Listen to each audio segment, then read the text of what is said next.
ভারত পাকিস্তান যুদ্ধ নিয়ে ভীতিকর গোয়েন্দা তথ্য পেয়েছিলেন মার্কিন প্রেসিডেন্ট ডোনাল্ড ট্রাম্প। বাধ্য হয়ে মোদিকে যুদ্ধবিরতির চাপ দেয় পেন্টাগন। মাত্র 87 ঘন্টার যুদ্ধে বিলিয়ন বিলিয়ন ডলারের ক্ষতির মুখে পড়ে ভারত পাকিস্তান। লোকসানের পাল্লা 22 গুণ ভারী নরেন্দ্র মোদীর। যুদ্ধে দিল্লি ইসলামাবাদের সর্বনাশ হলেও পোয়াবারো অবস্থা চীনের।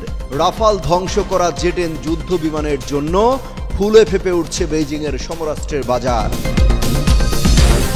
পাকিস্তানের কাছে প্রচ্ছন্ন পরাজয়ের পর চীনের সাথে সুর নরম ভারতের।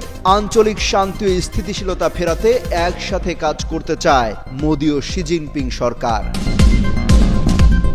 প্রথমবারের মতো ড্রোন যুদ্ধ দেখল বিশ্ব। সামরিক শক্তিমত্তার নতুন পরীক্ষা বলছে বিশেষজ্ঞরা। ভারত ও পাকিস্তানের মধ্যে চলমান উত্তেজনা ঘিরে যুক্তরাষ্ট্রের শীর্ষ পর্যায়ের একাধিক কর্মকর্তার সমন্বয়ে গঠিত একটি গুরুত্বপূর্ণ দল পরিস্থিতি নিবিড়ভাবে পর্যবেক্ষণ করছিল। তবে গেল শুক্রবার সকালে তাদের কাছে এক ভীতিকর গোয়েন্দা তথ্য পৌঁছায়। এর পরপরই ভারতের প্রধানমন্ত্রী নরেন্দ্র মোদীর সঙ্গে কথা বলেন যুক্তরাষ্ট্রের ভাইস প্রেসিডেন্ট জেডি ভ্যান্স। যুক্তরাষ্ট্রের শীর্ষ কর্মকর্তাদের বরাতে সিএনএন জানায়, শুক্রবার সকালে মার্কিন প্রশাসনের কাছে একটি গুরুত্বপূর্ণ ও সংবেদনশীল গোয়েন্দা তথ্য আসে, যার ভিত্তিতে মার্কিন ভাইস প্রেসিডেন্ট, পররাষ্ট্রমন্ত্রী ও অন্তর্বর্তী জাতীয় নিরাপত্তা উপদেষ্টা এবং হোয়াইট হাউসের চিফ অব স্টাফ পরস্পরের মধ্যে আলোচনা শুরু করেন। এরপরই প্রেসিডেন্ট ডোনাল্ড ট্রাম্পকে সংক্ষিপ্তভাবে অবহিত করে ভ্যান্স ভারতের প্রধানমন্ত্রীর সঙ্গে ফোনে যোগাযোগ করেন। স্থানীয় সময় শুক্রবার দুপুরে মোদির সঙ্গে এই আলোচনায় ভ্যান্স জানায়, পরিস্থিতি দ্রুতই নাটকীয় মাত্রায় পৌঁছতে পারে এবং উত্তেজনা নিরসনে ভারত পাকিস্তানের মধ্যে সরাসরি যোগাযোগ জরুরি। সূত্র অনুযায়ী যুক্তরাষ্ট্রের বিশ্বাস ছিল ওই মুহূর্তে ভারত ও পাকিস্তানের মধ্যে কোনো কার্যকর যোগাযোগ হচ্ছিল না, তাই দুই দেশের মধ্যে ডায়ালগ চ্যানেল চালু করাই ছিল মার্কিনীদের মূল লক্ষ্য। মার্কিন ভাইস প্রেসিডেন্ট মোদিকে এমন কিছু বিকল্প প্রস্তাব দেন যেগুলো পাকিস্তান গ্রহণ করতে পারে বলে যুক্তরাষ্ট্রের ধারণা। সেই রাতেই মার্কো রুবিওর নেতৃত্বে স্টেট ডিপার্টমেন্টের কর্মকর্তারা ভারত ও পাকিস্তানের সংশ্লিষ্টদের সঙ্গে সরাসরি কথা বলেন। মাত্র এক মাস আগে ভ্যান্স ভারত সফর করে মোদির সঙ্গে সাক্ষাৎ করেছিলেন। মার্কিন কর্মকর্তারা মনে করছেন ওই সফরের সম্পর্কই মোদির সঙ্গে আলোচনায় সহায়তা ভূমিকা পালন করে। এক প্রশাসনিক কর্মকর্তা বলেন, ভ্যান্সের ফোন কলেই পুরো প্রক্রিয়াটি টার্নিং পয়েন্ট নেয়। বিরোধপূর্ণ মন্তব্যের পর মোদির সঙ্গে আলোচনার একদিন আগে মার্কিন ভাইস প্রেসিডেন্ট ফক্স নিউজকে বলেছিলেন, এই যুদ্ধ আমাদের বিষয় নয়, ভারত ও পাকিস্তান নিজেরা সিদ্ধান্ত নেবে। কিন্তু বাস্তবে পরিস্থিতির গুরুত্ব বিবেচনা করে তিনি নিজেই সক্রিয় ভূমিকা নেন এবং প্রেসিডেন্ট ডোনাল্ড ট্রাম্পের মধ্যস্থতায় পরবর্তীতে যুদ্ধবিরতি কার্যকর করে ভারত পাকিস্তান। অমিত হাসান রবিন, যুগান্তর নিউজ। 87 ঘন্টা ধরে চলা ভারত পাকিস্তান সংঘাত শুধু যুদ্ধক্ষেত্রেই সীমাবদ্ধ ছিল না, তা কাঁপিয়ে দিয়েছে অর্থনীতি, বিনিয়োগ ও আকাশপথ। প্রতি ঘন্টায় অন্তত $1 বিলিয়ন ক্ষতিতে উন্মোচিত হয়েছে অত্যাধুনিক যুদ্ধের ভয়াবহ মূল্য। রোববার এক প্রতিবেদনে খবর দিয়েছে thenews.com.pk। প্রতিবেদনে বলা হয়েছে, 7 মে রাত 1:05 ভারতীয় বিমান বাহিনী অপারেশন সিঁদুর নামের একটি সামরিক অভিযান শুরু করে, যা 23 মিনিট স্থায়ী ছিল। এর জবাবে পাকিস্তান তার বিমান বাহিনী, স্থলবাহিনী ও ক্ষেপণাস্ত্র ইউনিট সহ এক্ষেত্রে প্রতিক্রিয়া জানায়। পাকিস্তান বিমান বাহিনী তাদের প্রধান বহুমুখী যুদ্ধ বিমান হিসেবে চীনের তৈরি J-10C নামের বিমান ব্যবহার করে, যা দূরপাল্লার ক্ষেপণাস্ত্র এবং উন্নত বৈদ্যুতিক প্রতিরোধ ব্যবস্থা দ্বারা সজ্জিত ছিল। 7 মে রাত 1:05 থেকে 1:30 মধ্যে পাকিস্তানি বিমান বাহিনী ফরাসি রাফাল যুদ্ধ বিমান ভূপাতিত করতে সক্ষম হয়, যা এই ধরনের বিমানের প্রথম যুদ্ধক্ষেত্রে পতনের ঘটনা।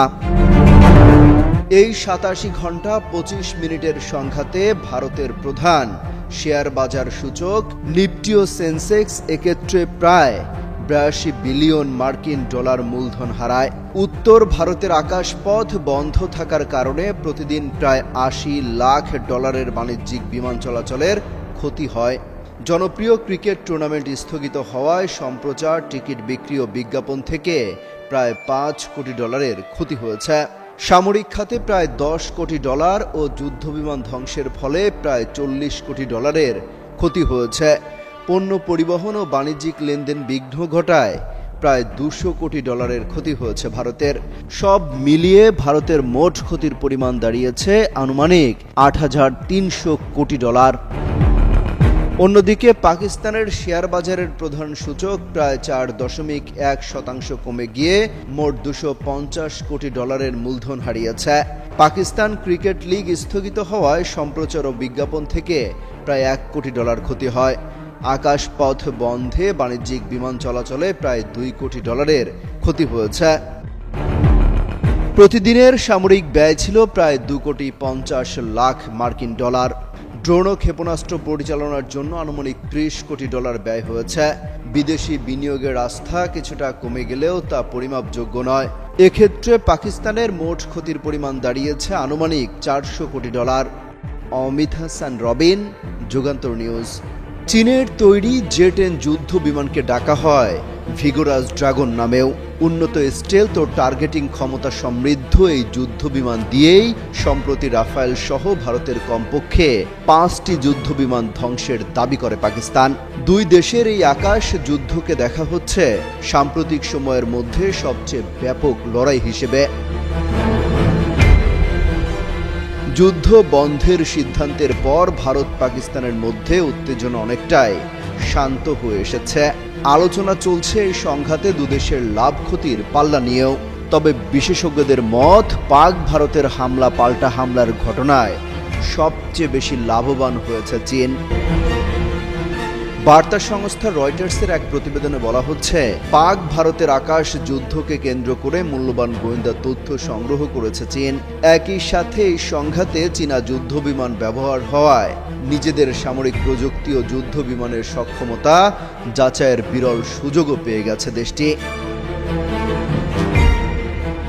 সিঙ্গাপুর ভিত্তিক নিরাপত্তা বিশ্লেষক আলেকজান্ডার নেইল বলেছেন, মহাকাশ ক্ষেপণাস্ত্র নজরদারি প্রযুক্তিতে চীন আগের চেয়ে অনেক এগিয়ে গেছে।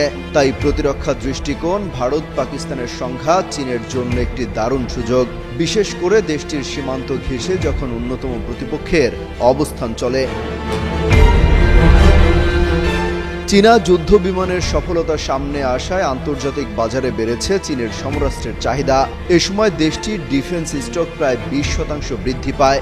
একই সাথে রাফায়েল ধ্বংসের বিষয়টি সামনে আসায় ফ্রান্সের মতো সমরাস্ত্র রপ্তানিকারী পশ্চিমা দেশগুলো রয়েছে চাপের মুখে।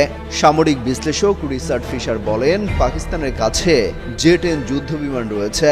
যদি কোনো যুদ্ধে এই ফাইটার জেট সফল হয় তাহলে এটা চীনের সামরিক প্রযুক্তির সবচেয়ে কার্যকর প্রচারণা হবে। অমিত হাসান রবিন, যুগান্তর নিউজ।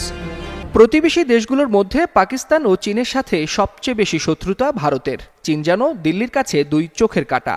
দেশ দুটির মধ্যে সীমান্ত সংঘাত লেগেই থাকে। এর মধ্যে পাকিস্তানের সাথে যুদ্ধে চীনের প্রতি তিক্ততা বাড়ার কথা ছিল ভারতের, কিন্তু ঠিক যেন তার বিপরীত অবস্থানের দেখা মিলছে। ভারত ও পাকিস্তান যুদ্ধবিরতিতে প্রতিশ্রুতিবদ্ধ এবং শিগগিরই আঞ্চলিক শান্তি ও স্থিতিশীলতা ফিরিয়ে আনতে উভয় দেশ কাজ করছে বলে চীনকে জানিয়েছে ভারত। শনিবার চীনের কমিউনিস্ট পার্টির পররাষ্ট্র দপ্তরের পরিচালক ওয়াং ইয়ের সঙ্গে ফোন আলাপে এইসব কথা জানিয়েছে ভারতের জাতীয় নিরাপত্তা উপদেষ্টা অজিত দোভাল।